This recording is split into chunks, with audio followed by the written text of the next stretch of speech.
Hello learners, today we will study about registration of partnership firm.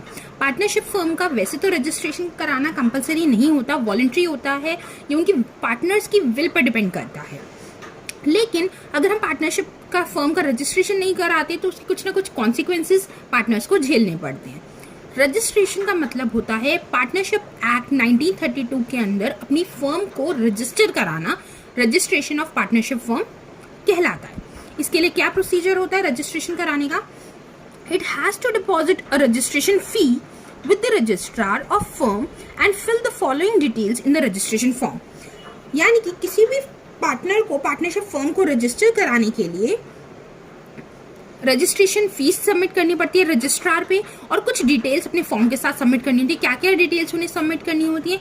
सबसे पहले name of the firm, firm का क्या name होगा, address of the firm's head office, where it functions, from where it functions mean जहां से main partnership firm काम करेगी वो जो हेड ऑफिस है उसकी लोकेशन क्या है, उसका एड्रेस क्या है, ये आएगा।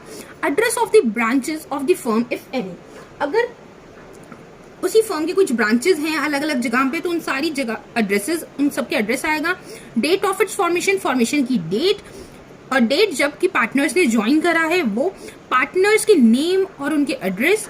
ड्यूरेशन ऑफ पार्टनरशिप, अगर हमारी पार्टनरशिप स्पेसिफिक टाइम पीरियड के लिए बनी है तो वो कितने टाइम पीरियड के लिए बनी है वो भी स्पेसिफाई करना होता है हमें रजिस्ट्रेशन डिटेल्स के साथ। And signature of the partners and their legal agents, और जितने भी हमारे पार्टनर्स होंगे उनके सिग्नेचर्स और उनके लीगल एजेंट्स के भी सिग्नेचर्स की सारी डिटेल्स हमें रजिस्ट्रार ऑफिस पे रजिस्ट्रेशन फॉर्म के साथ सबमिट करनी होती है और रजिस्ट्रेशन फीस देनी होती है।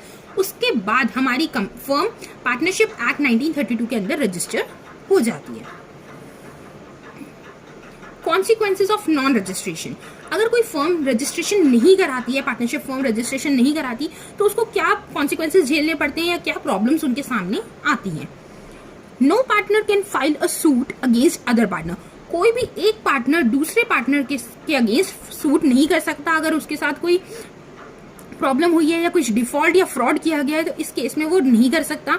Second, no partner can file a suit against the firm, कोई भी पार्टनर फर्म के अगेंस्ट भी कोई भी कोर्ट में एक सूट नहीं कर सकता, कोई भी केस नहीं कर सकता। Third, the firm can't file a suit against any partner, firm किसी भी पार्टनर के अगेंस्ट सूट नहीं कर सकती, और ना ही फर्म किसी थर्ड पार्टी के अगेंस्ट, अगर कोई थर्ड पार्टी ने फ्रॉड करा है तो उस केस में भी फर्म थर्ड पार्टी के अगेंस्ट सूट फाइल नहीं कर सकती अगर वो रजिस्टर नहीं है। And the last one is a third party can't file a suit against the firm, कोई भी थर्ड पार्टी भी फर्म के अगेंस्ट सूट नहीं कर सकती। Next, partnership deed. Partnership deed क्या होती है? वैसे तो पार्टनरशिप अग्रीमेंट में ओरल भी अग्रीमेंट होते हैं, लेकिन जो रिटन अग्रीमेंट होगा, written contract between the partners is called the partnership deed.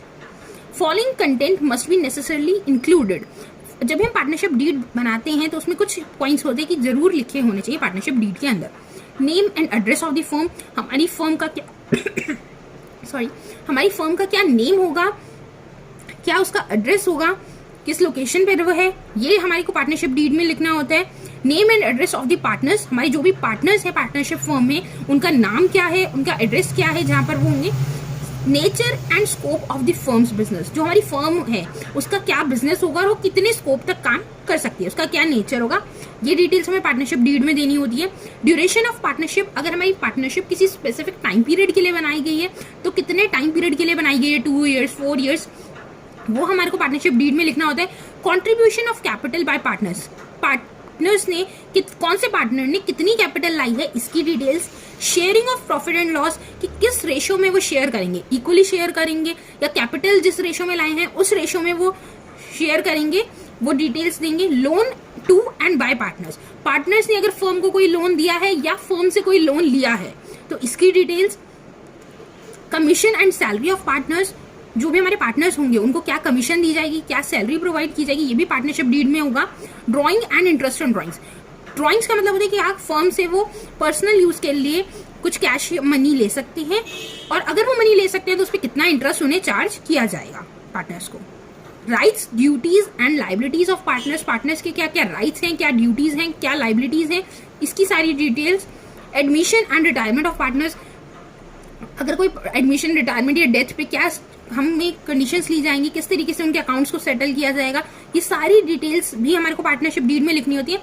Violation of partnership rules, अगर कोई पार्टनर पार्टनरशिप रूल्स को वायलेट करता है तो उस कंडीशन में क्या उसके अगेंस्ट एक्शन लिया जाएगा, ये सारी डिटेल्स हमें पार्टनरशिप डीड में देनी होती है।